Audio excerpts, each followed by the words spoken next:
Starbucks, once the king of the coffee world, is facing an existential crisis. Long lines, high prices, overworked baristas, even labor strikes. So what the heck happened to Starbucks, and can the iconic brand bounce back? By the end of this video, you'll find out exactly why Starbucks is struggling in 2025 and what the new CEO is planning to do to fix it.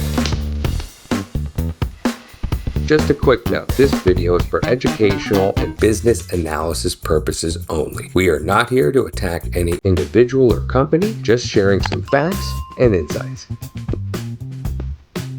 Starbucks' growth strategy in 2023 was ambitious, to say the least. The company planned to open a new store every 9 hours in China, but the plan did not go as smoothly as expected. While Starbucks was expanding globally, growth and profits in other markets started to fall behind expectations. Meanwhile, in the US, the customer experience started to deteriorate. Long lines, understaffed stores, a menu that kept getting bigger, frankly more complicated. Oh, and the whole time, the prices kept climbing. So while Starbucks was chasing global domination, many of their loyal customers were left sitting, waiting, frustrated.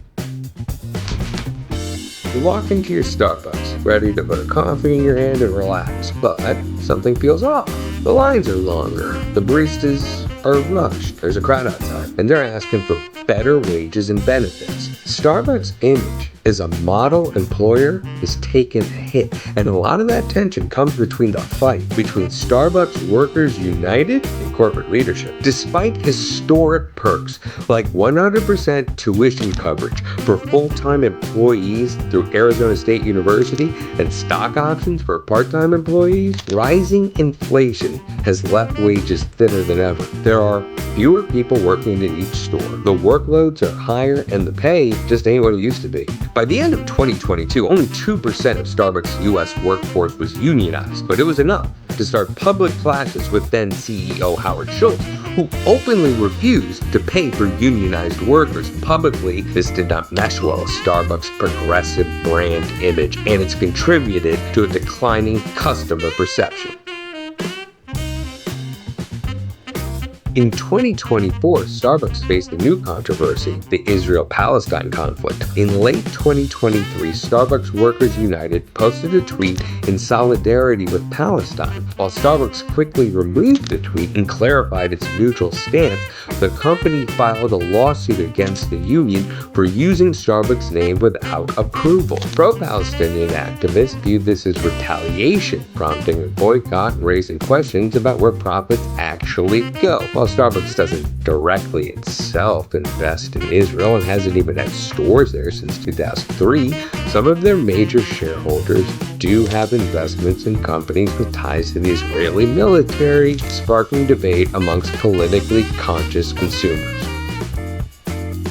Let's talk about the elephant in the room, coffee prices. That latte that used to feel like a treat now feels overpriced. Combine that with long lines, understaffed stores, and sometimes chaotic service, and the Starbucks experience feels pretty different from what it once was. But fall is here and so is pumpkin spice season. Starbucks launched their seasonal lineup last week, including the iconic pumpkin spice latte, the pumpkin cream cold brew, and the iced pumpkin cream chai, and the results were immediate. According to CEO Brian Niccol, these fall offerings have brought record-breaking sales to US stores. So even among labor tensions, inflation, and overall declining sales, the pumpkin spice latte craze continues to bring customers through the door, proving that seasonal favorites drive foot traffic. Starbucks' problems aren't just domestic. In China, ambitious expansion plans fell short. In Australia and Greece, Starbucks couldn't compete with local coffee culture. On paper, expansion is great, but the brand hasn't always been great in adapting to local tastes and pricing expectations. Even with 40% of the US cafe market, Starbucks can't afford to ignore customer experience, labor issues, or the competition. Enter Brian Niccol, the so-called fix-it CEO who has a track record of turning companies around. Think Chipotle back in 2015. Nickel is listening to employees and customers alike with the aim of returning Starbucks to its roots as a community-oriented coffee house. He knows a company-wide shakeup won't happen overnight, but if Starbucks can fix their staffing issues, improve customer experience, and resolve the tensions with labor, there's a chance this coffee giant can reclaim its iconic status. So, what's your Starbucks experience these days? Are the long lines and high prices keeping you away? Or are you a loyal customer? And here's another question. Could the pumpkin spice latte be exactly what Starbucks needs to launch a major comeback? Let me know in the comments. If you want to see more insider breakdowns on why big brands are succeeding or failing, check out our other videos, like the real reason why McDonald's is struggling.